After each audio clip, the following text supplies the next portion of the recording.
Some moments arrive dressed as celebrations, but leave wearing the face of devastation.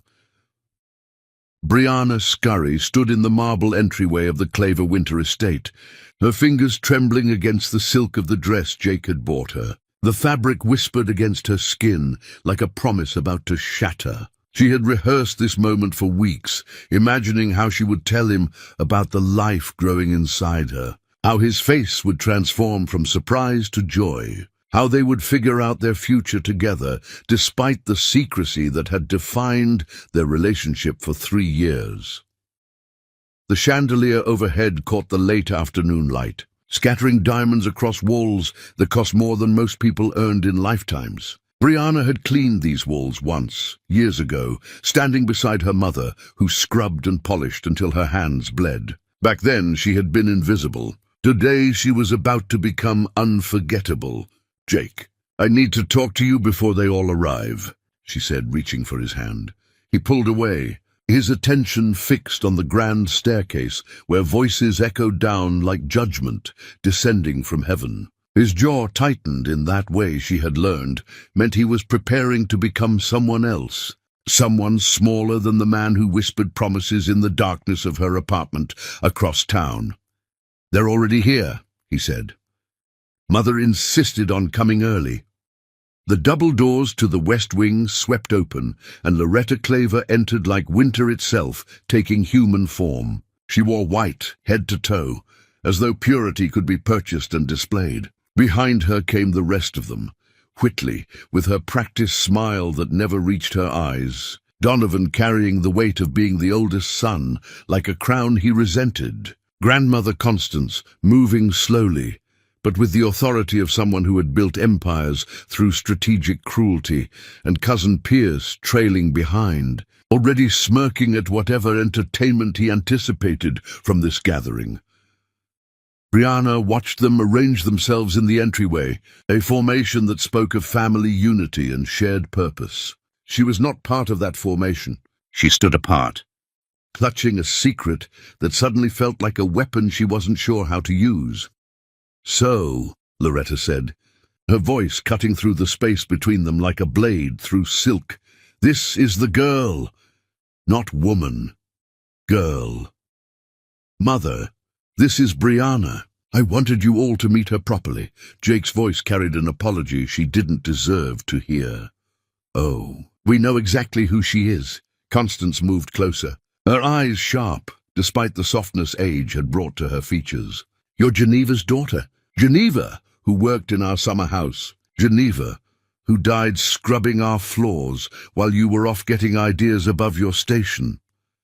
The words landed like stones in water, creating ripples that spread and spread until they touched everything. Brianna felt her breath catch, not from shame, but from the recognition that these people had known who she was all along. They had let Jake believe he was keeping a secret. When the only secret was theirs, they had been waiting for this moment to destroy her. "My mother was the finest woman I've ever known," Brianna said, her voice steady despite the earthquake happening inside her chest. "She worked herself to exhaustion, providing for me. She taught me dignity. She taught me strength. She taught me that people reveal their true character in how they treat those who can do nothing for them." "How poetic!" Whitley's laugh sounded like glass breaking in slow motion. "Tell me, did she teach you how to seduce her employer's son? Is that the dignity she passed down?" "Whitley, that's enough." Jake finally spoke up, but his voice carried no real authority, only the weakness of someone who knew he wouldn't follow through. "Is it, brother?" Donovan stepped forward, arms crossed over his chest. "Because I think we need to address what's actually happening here. This woman, whose mother we employed out of charity, has somehow convinced you that she belongs in our world. She's been your entertainment, Jake, that's all. Surely you understand that." Brianna wanted to scream that she carried his child, that she had given 3 years of her life to loving a man who hid her like a shameful secret, that she deserved more than being dismissed as entertainment. But the words stuck in her throat because a terrible realization was settling over her like ash after a fire. Jake wasn't going to defend her. He was going to choose them. Mother, I care about Brianna. She's educated, she's accomplished, she's completely unsuitable. Loretta's interruption was absolute. This family has maintained its position through careful choices across generations. We don't throw away our legacy for temporary infatuations with the Help's children. You've had your fun, Jake. Now it's time to remember who you are.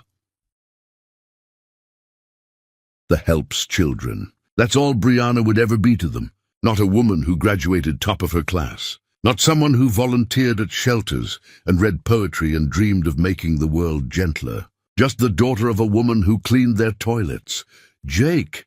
Brianna turned to face him fully, needing him to see her, really see her. Tell them this isn't what they think. Tell them about us. About everything we've built together. He opened his mouth, and for one suspended moment, she believed he might find the courage buried somewhere beneath all those years of being molded into what his family required. His eyes met hers, and she saw something flicker there. Maybe love, maybe regret, maybe just the recognition of his own weakness. Then his grandmother spoke again, her voice carrying the weight of family history and expectation and money that stretched back generations. We know about your grandmother, dear, the one who had several children by several different men. We know about your aunts who have been through multiple marriages. We know that instability runs in your bloodline like a genetic flaw. Did you really think we wouldn't investigate? Did you think you could infiltrate this family? The cruelty was surgical, designed to cut where it would cause maximum damage. Brianna felt her face grow hot, not with shame for her family, but with rage at the casual way these people weaponized other people's struggles. My grandmother raised 5 children alone after my grandfather died in a factory accident, Brianna said, her voice rising despite her attempt to stay calm. My aunts survived domestic violence and rebuilt their lives with courage you couldn't comprehend. You speak about them like their pain is evidence of unworthiness, when the only thing it proves is that they survived circumstances you've never faced, because your money protected you from ever having to be that strong. Enough. Loretta's single word fell like a guillotine blade. She turned to Jake, her expression shifting from disgust to something more dangerous. Maternal authority wielded like a weapon.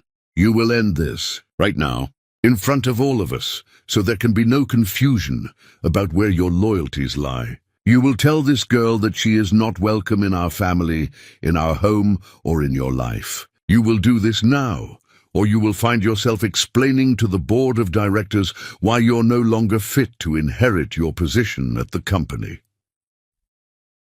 Brianna watched. Jake's face cycled through emotions so quickly she couldn't name them all. She saw him weighing his choices, calculating what mattered more, his inheritance or the woman carrying his child. The fact that it took him more than 2 seconds to decide told her everything she needed to know. Brianna, he started, then stopped, started again. This isn't. You have to understand that my family, your family or me, Jake, that's what this is. She heard the steel in her own voice and barely recognized it. You can choose them or you can choose us, but I won't be hidden anymore. I won't be your secret shame.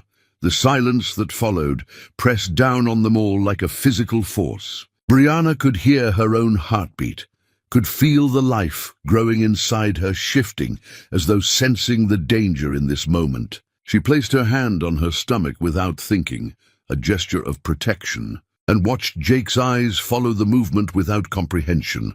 Then he stepped back from her.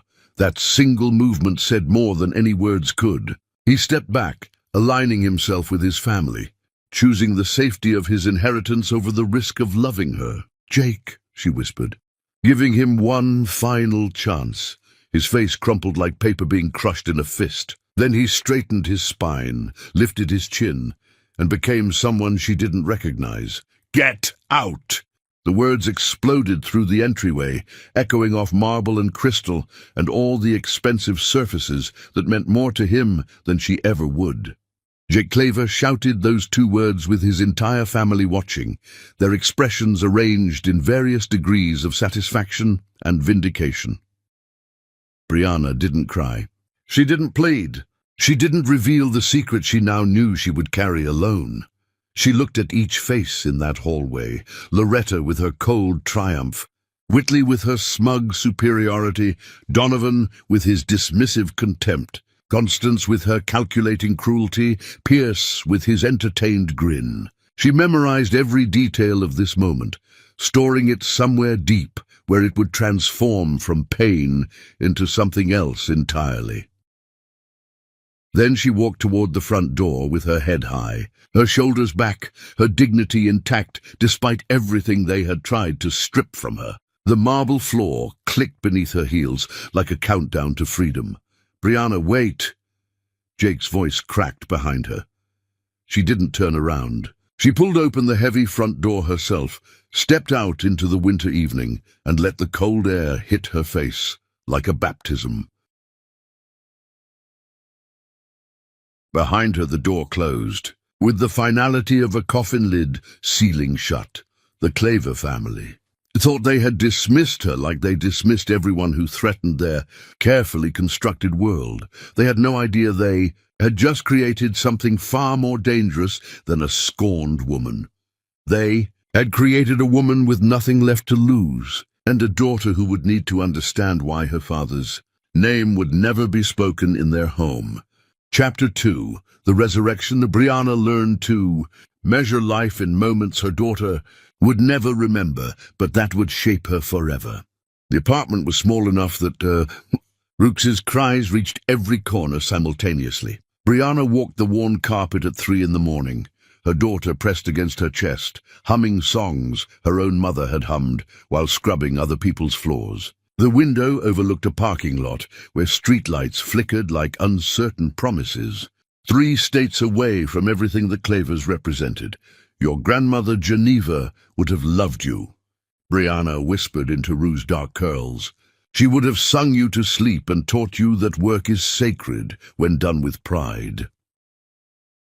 Rue stopped crying long enough to stare up at her mother with eyes that carried Jake Claver's exact shade of hazel. Every time Brianna looked at her daughter, she saw the man who had destroyed her, standing beside the father her daughter would never know. The contradiction lived in those eyes, and Brianna had to make peace with loving one while hating the other. The birth certificate sat in a drawer with one line deliberately blank. Father, unknown. Not because Brianna didn't know, but because Jake Claver had forfeited his right to be known.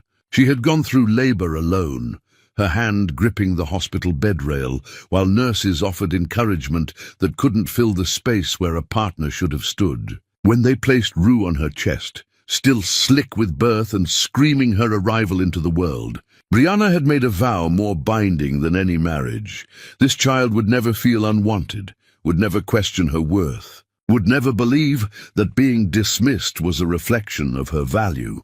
4 months had transformed Brianna in ways that went deeper than her postpartum body. She worked night shifts at a community hospital, caring for patients who reminded her that suffering didn't discriminate by income bracket. She saved every possible dollar, living on generic cereal and expired bread from the corner store's discount rack. During Rue's naps, she sat at the tiny kitchen table and wrote in leather-bound journals she'd purchased before her money ran desperately. Thin, the last remnant of a life where she could afford small luxuries. She wrote everything. Every conversation Jake had ever shared about his family. Every vulnerability Loretta had revealed during the handful of times Brianna had visited the estate as Jake's friend from school.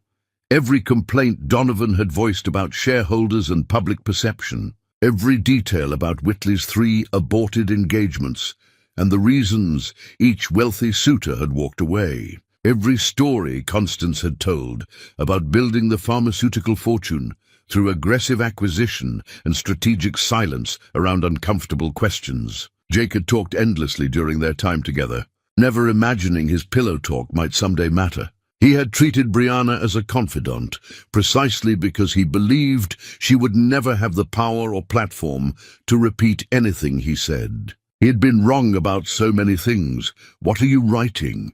Her neighbor Celeste appeared in the doorway, holding the spare key Brianna had given her for emergencies. Sorry, your door was unlocked. I wanted to check on you both. Celeste was older, with silver hair she wore in long braids and a face that had seen enough hardship to recognize it in others. She had arrived at Brianna's door the second week with a casserole and an offer to watch Rue whenever needed, asking nothing in return except occasional company. In a world where Brianna had learned to trust no one, Celeste had become the exception. Just memories, Brianna said, closing the journal. Things I don't want to forget.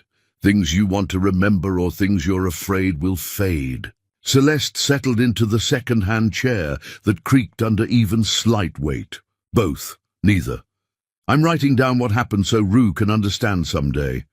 So she'll know her father wasn't a monster, just a coward. So she'll understand why his family remains strangers to her. Celeste nodded slowly, her expression thoughtful in that way that meant she was about to say something uncomfortable and true. You're also writing yourself out of victim and into survivor. I recognize the process. I did the same thing after my ex-husband tried to erase me through the courts and family pressure. Brianna felt something shift in her chest, recognition meeting recognition across the space between them. How did you stop being angry? Because... Who says I stopped? Anger is energy. The question is what you build with it. The words settled into Brianna's bones, like seeds finding soil. What would she build with her anger? More importantly, what would she build for Rue? She couldn't give her daughter Jake's money, or the Claver name, or the security that came from being born into dynasty. But she could give her something else. The story of a mother who refused to let powerful people write the ending. Rue stirred in her bassinet, making the small noises that preceded waking. Brianna went to her, lifting her daughter with the practiced ease of someone who had learned to do everything one-handed. Rue nuzzled against her, seeking milk and comfort and the only safety she had ever known. I've been thinking about something, Celeste said, her voice careful. You mentioned once that you used to work in communications before. Everything. My nephew runs a digital media company. They focus on investigative storytelling, long-form podcasts that examine how systems protect certain people while crushing others. He's looking for researchers who understand how wealthy families operate. I could introduce you if you're interested. Brianna's first instinct was to refuse. She had a newborn, no childcare beyond Celeste's sporadic help, and barely enough energy to shower regularly. The idea of taking on additional work felt impossible. But then she thought about those journals filling with Claver secrets. She thought about patterns she had started noticing as she wrote, how the family's public generosity masked private cruelty, how their charitable foundation seemed designed more for tax avoidance than actual good, how their pharmaceutical empire had quietly settled dozens of lawsuits that never reached public attention. She thought about all the ways the Clavers had made her feel powerless, and about Celeste's words, anger is energy. What's your nephew's name? Brianna asked. Tate Winslow. He's good people, treats his employees like humans instead of resources. His company is small but respected. They broke that story about the governor's wife, using charity funds for personal expenses. He has integrity, which is rare in media. Brianna looked down at Rue, who was now wide awake and staring at her mother with that intense baby focus that seemed to see straight through into